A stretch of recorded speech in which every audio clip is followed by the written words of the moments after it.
انہوں نے آ کر کھڑکی سے نیچے دیکھا تو انہیں بھی ویسا ہی ہیولا نظر آیا جیسا کہ میں نے دیکھا تھا۔ عادل نے مجھ سے کوئی بات نہیں کی اور چپکے سے کھڑکی بند کر دی۔ رات بہت ہو گئی ہے، ہمیں سو جانا چاہیے، عادل نے کہا۔ غالباً وہ مجھے ڈرنے سے بچانا چاہتے تھے، مگر میرے دل میں وہم بیٹھ چکا تھا۔ مجھے نیند نہ آ رہی تھی، پریشانی سے کروٹیں بدل رہی تھی، ذہن میں وہی روشنی اٹکی ہوئی تھی۔ تب مجھے محسوس ہوا کہ ہوٹل کے پہلے فلور پر ایک عجیب سی ہلچل مچی ہوئی ہے۔ ایک ہجوم کے بولنے کی آوازیں آ رہی تھیں، جس سے محسوس ہو رہا تھا کہ بہت سارے لوگ بیٹھے باتیں کر رہے ہیں۔ میں نے عادل کی توجہ اس جانب دلائی، مگر وہ سو چکے تھے۔ مجھے سخت مایوسی ہوئی، مجھ سے رہا نہیں گیا۔ میں جاننا چاہتی تھی کہ آخر یہ معاملہ کیا ہے۔ تب میں نے جا کر چپکے سے وہ کھڑکی کھولی اور نیچے دیکھنے لگی۔ اب کے بار یہاں پر روشنی نہیں تھی، بلکہ اندھیرا چھا چکا تھا۔ میری نظر دوسری کھڑکی پر پڑی، وہاں سے ہلکی ہلکی روشنی آ رہی تھی۔ میں دوڑ کر اس طرف گئی تو یہ دیکھ کر میری حیرت کی انتہا نہ رہی کہ ہوٹل کے پہلے فلور سے واقعی مختلف آوازیں بھی آ رہی تھیں اور سفید رنگ کے ہیولے اب اس طرف نظر آ رہے تھے۔ میں سوچنے لگی، نہ جانے ہم کہاں آ گئے ہیں۔ اس ہوٹل کے مالک کے بارے میں ہم کچھ نہیں جانتے تھے، نہ ہی ہم سے کسی نے کوئی خاص بات کی تھی، بس ہمیں اس کمرے تک پہنچا دیا تھا۔ میں نے عادل کو جگانا چاہا، مگر وہ سو چکے تھے یا شاید اس بارے میں بات نہیں کرنا چاہتے تھے۔ میں رات بھر جاگتی رہی۔ تھوڑی دیر کے بعد ویسی ہی روشنی عقبی طرف سے ابھری اور پھر غائب ہو گئی۔ میں صبح ہونے کا انتظار کرنے لگی۔ صبح فجر کی نماز پڑھنے کے بعد میں ناشتے کا انتظار کرنے لگی۔ عادل نے بتایا تھا کہ یہاں لوگ صبح سویرے ہی اٹھ جاتے ہیں، اور ایسا ہی ہوا۔ صبح سویرے ایک لڑکا ہمیں ناشتہ دینے آ گیا۔ ہم دونوں نے مل کر ناشتہ کیا۔ عادل کہنے لگے، مجھے آفس بھی پہنچنا ہے، بہتر ہوگا کہ ہم جلد ہی یہاں سے روانہ ہو جائیں۔ تم سامان پیک کر لو، اگر کوئی چیز رہ گئی ہے تو دیکھ لینا، بعد میں ٹائم نہیں ملے گا۔ میں اپنے شوہر کی ہدایت پر سوٹ کیس پیک کرنے لگی۔ ہم زیادہ چیزیں نہیں لائے تھے، مختصر سا سامان تھا جو پیک کر لیا تھا، مگر رات والی بات اب بھی میرے ذہن میں رہ گئی تھی۔ تھوڑی دیر گزری، عادل نے مجھے چلنے کا کہا۔ ہم سیڑھیاں اترتے نیچے آ گئے۔ وہاں پر دیکھا تو ایک بزرگ بیٹھے ہوئے تھے جن کی سفید داڑھی تھی۔ لوگ انہیں سلام کر رہے تھے، ہم نے بھی انہیں سلام کیا۔ پتہ چلا کہ یہ اس ہوٹل کے مالک ہیں۔ عادل نے بھی بزرگ ہونے کے ناطے ان سے سلام دعا کی۔ تب وہ کہنے لگے، تم لوگ اتنی جلدی کیوں جا رہے ہو؟ میں تو یہاں ہوٹل کم اور مہمان نوازی کے حوالے سے لوگوں کو زیادہ پوچھتا ہوں۔ بیٹھو بیٹے، ہمارے علاقے کا خاص مشروب پیتے جانا۔ انہوں نے کہا تو ہم کو بیٹھتے ہی بنی۔ تب وہ خوش اخلاق سے بزرگ ہمارے پاس آ کر بیٹھ گئے۔ میں حیران تھی کہ اتنے بڑے ہوٹل کا مالک ہو کر وہ اس قدر عاجز تھے کہ ان میں ذرا بھی غرور نہ تھا۔ وہ ہم سے باتیں کرنے لگے اور اپنے شہر کے بارے میں بتانے لگے۔ بولے، اس شہر کا پانی بہت اچھا ہے، یہاں کے بارے میں بڑے بڑوں کا یہی خیال ہے۔ اگر تم لوگوں نے ابھی تک یہ شہر پورا نہیں دیکھا تو گھوم پھر کر دریا اور چشمے بھی دیکھ لو، ساری زندگی نہیں بھول پاؤ گے۔ تب میں نے سوچا کہ بزرگ جب ہمیں اتنی باتیں بتا ہی رہے ہیں تو کیوں نہ اپنے ذہن کی الجھن بھی ان کے سامنے رکھ دوں۔ میں نے رات والے واقعے کا ذکر کر دیا۔ وہ کسی گہری سوچ میں گم ہو گئے۔ بیٹے، یہ بات تو یہاں کا بچہ بچہ جانتا ہے، تو پھر تم سے چھپانے کا کیا مقصد؟ لیکن یاد رکھنا کہ یہاں پر آنے والے کسی شخص کے کان میں یہ بات کبھی مت ڈالنا، یا پھر یہ واقعہ ان لوگوں کو اس ہوٹل کے حوالے سے مت سنانا، ورنہ لوگ یہاں آنا چھوڑ دیں گے۔ اور تم جانتے ہو بیٹا، ہم لوگ تو خدمت خلق کرتے ہیں، ہمیں پیسے سے کوئی لینا دینا نہیں ہے، لیکن ہوٹل کو چلانے کے لیے کوئی نہ کوئی رقم تو درکار ہوتی ہے۔ اب اگر رہے سہے لوگوں نے بھی آنا چھوڑ دیا تو ہمارا بیڑا کون اٹھائے گا؟ بزرگ نے بات آگے بڑھاتے ہوئے کہا، ان دنوں میری عمر 16 سال تھی جب میں اور میرے والد صاحب ایک زمیندار کے ہاں کام کرتے تھے۔ ہم لوگ مزارے تو نہیں تھے، یعنی کہ نسل در نسل غلام تو نہیں تھے، لیکن اندیشہ تھا کہ یہاں پر 10 سال کام کرتے تو شادیاں بھی اپنے جیسے مزدور خاندانوں میں کرنا پڑتی اور یقیناً ہماری نسلیں ان لوگوں کی غلامی کرتیں۔ تب میرے والد صاحب نے ایک منصوبہ بنایا۔ اس وقت میری عمر کم تھی، میں ان کے کاروباری ذہن کو نہیں سمجھ سکا۔ والد مجھے کہنے لگے، کیوں نہ ہم لوگ اپنا کاروبار کریں، اس سے ہمیں بے شک آمدن کم ہوگی مگر ہمارے لیے مستقبل کی کوئی امید تو ہوگی۔ میں والد کے نقش قدم پر چلتا تھا، کوئی اعتراض نہیں کیا۔ اگلے دن ہم لوگوں کے ہاتھ جو رقم لگی ہم نے اسے 10 کلو چاول خرید کر رکھ لیے۔ 2 دن کے بعد مزید بچت ہوئی تو کچھ گوشت اور مسالے بھی لے لیے۔ ان دنوں گوشت کو خشک کر کے ہوا میں لٹکایا جاتا تھا تو گوشت دنوں تک خراب نہیں ہوتا تھا۔ ہم لوگوں نے گوشت لے کر 2 دن رکھا اور پھر بالآخر ابا نے اپنے کاروباری منصوبے کو عملی جامہ پہنانے کے لیے شہر کی ایک قدرے مصروف جگہ کا انتخاب کیا۔ یہاں پر لوگوں کا آنا جانا کافی زیادہ ہوتا تھا۔ بابا کو دیگ بنانے کا تجربہ کافی پہلے سے تھا، کیونکہ ہمارے ایک چچا شادیوں میں دیگیں بنایا کرتے تھے اور لوگ ان کے ہاتھ کا ذائقہ پسند کرتے تھے۔ کچھ عرصہ چچا نے میرے ابا کو بھی اپنے ساتھ رکھا تھا۔ ان دنوں ابا کے حالات صحیح تھے، اس لیے انہوں نے کبھی بھی یہ فن سیکھنے کی کوشش نہیں کی، لیکن حالات نے اس قدر مجبور کر دیا کہ ہم مزدوری کرنے پر راضی ہو گئے تھے۔ اس لیے اب سوچا کہ مزدوری سے اچھا ہے ہم اس کاروبار کا ہی آغاز کریں۔ پہلی دیگ جب ابا نے بنائی تو ہمیں یقین نہیں تھا کہ ذائقہ اس قدر اعلیٰ ہوگا۔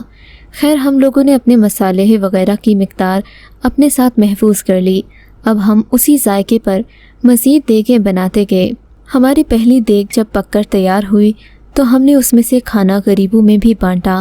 ہمیں اس دیگ سے منافع نہیں ہوا تھا، بلکہ جو رقم خرچ ہوئی تھی مشکل سے وہ پوری ہوئی، لیکن ہمارا تجربہ کامیاب رہا۔ مطلب جن لوگوں نے ہمارے بنے ہوئے چاول کھائے وہ ہاتھ چاٹتے رہ گئے۔ اگلے دن ابا نے پھر سے دیگ لگائی، کیونکہ ہمارے پاس اب اصل رقم واپس آ گئی تھی۔ اگلے دن دیگ لگائی تو کل والے لوگ بھی ہماری دکان پر آ گئے۔ رفتہ رفتہ ہماری یہ دیگ جو کہ فی الحال کھلے آسمان تلے تھی مشہور ہونے لگی۔ یوں 1 سے 2 دیگیں اور پھر ایک ٹھیلا بن گیا جس پر ہم لوگ دن بھر چاول بیچتے۔ اب ذمہ دار کے ہاں دہاڑی لگانے کی ضرورت پیش نہیں آتی تھی۔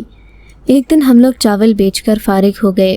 مغرب کا وقت تھا، تقریباً 2 کلو چاول رہ گئے تھے جو ہم اپنے گھر لے جانے والے تھے۔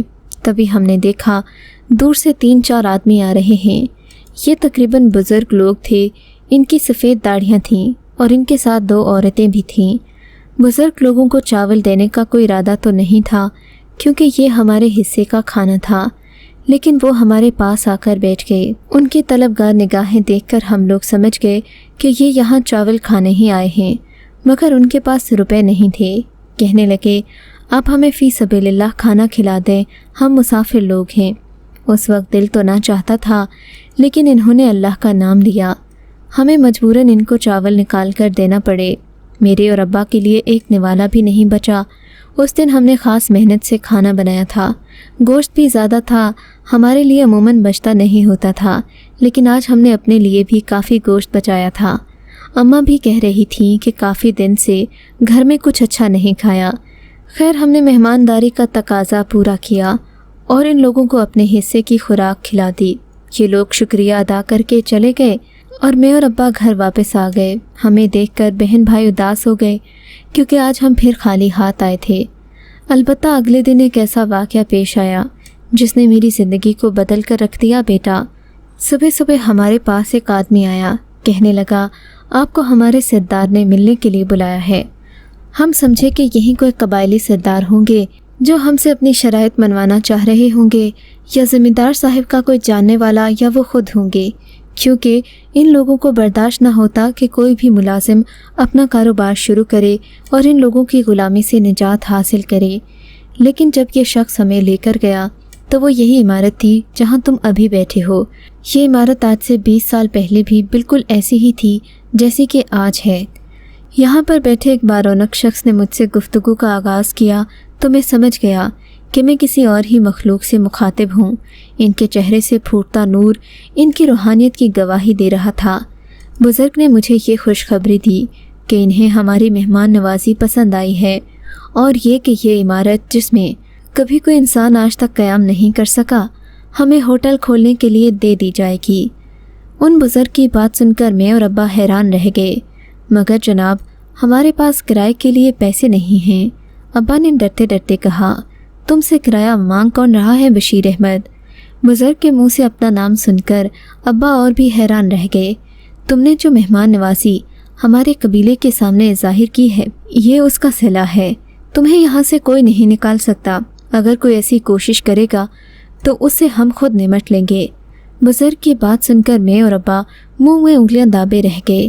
ہم نے سوچا نہیں تھا کہ ہمارا کام اس قدر آسان ہو جائے گا۔